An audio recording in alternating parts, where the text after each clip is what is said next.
रसिक हो नमस्कार. मी सुलभानंद कुमार जोशी, जालानगर, छत्रपती संभाजीनगर.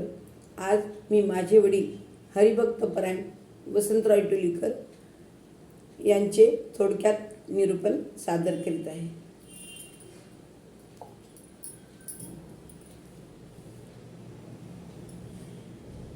जय जय राम कृष्ण हरी, जय जय राम कृष्ण हरी. पुंडलिक वरदा हरी विठ्ठल श्री ज्ञानदेव तुकाराम पंढरीनाथ भगवान की जय.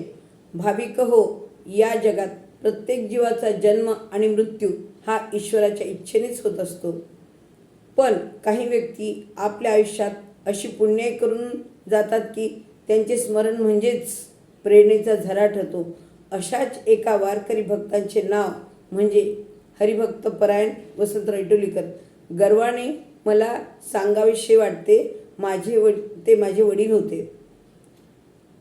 त्यांचे जीवन विठ्ठल भक्तीने ओथंबलेले होते. पंढरीची वारी, हरिनामाचा गजर, भजन, कीर्तन, संत वाङ्मयाचे चिंतन आणि समाज प्रबोधन हेच त्यांच्या जीवनाचे ध्येय होते. त्यांच्या मुखी अखंड रामकृष्ण हरी, ज्ञानेश्वर माऊली आणि हृदयात पांडुरंगाचे ध्यान असे. संत तुकाराम महाराज म्हणतात, माझे मना लागो छंद, नित्य गोविंद गोविंद, नित्य गोविंद गोविंद. माझे मना लागो छंद, माझे मना लागो छंद.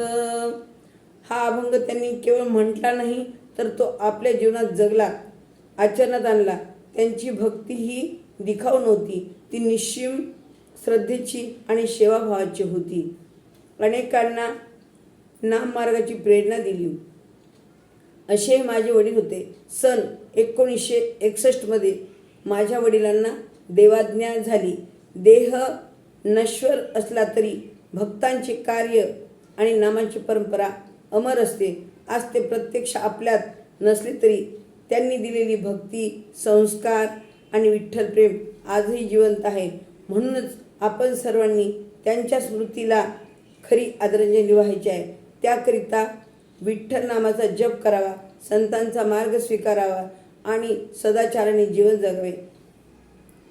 माझ्या वडिलांना जेव्हा देवाज्ञा झाली तेव्हा माझ्या वडिलांचे एक मित्र मारुतराव कोडगावकर यांनी माझ्या वडिलांना म्हटले, वसंतराव, एकदा ज्ञानेश्वर माऊली म्हणायचे नाही का?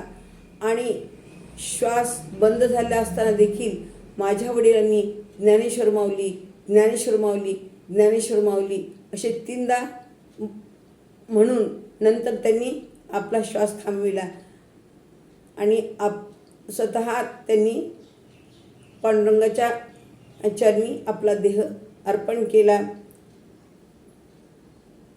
जप शेवटी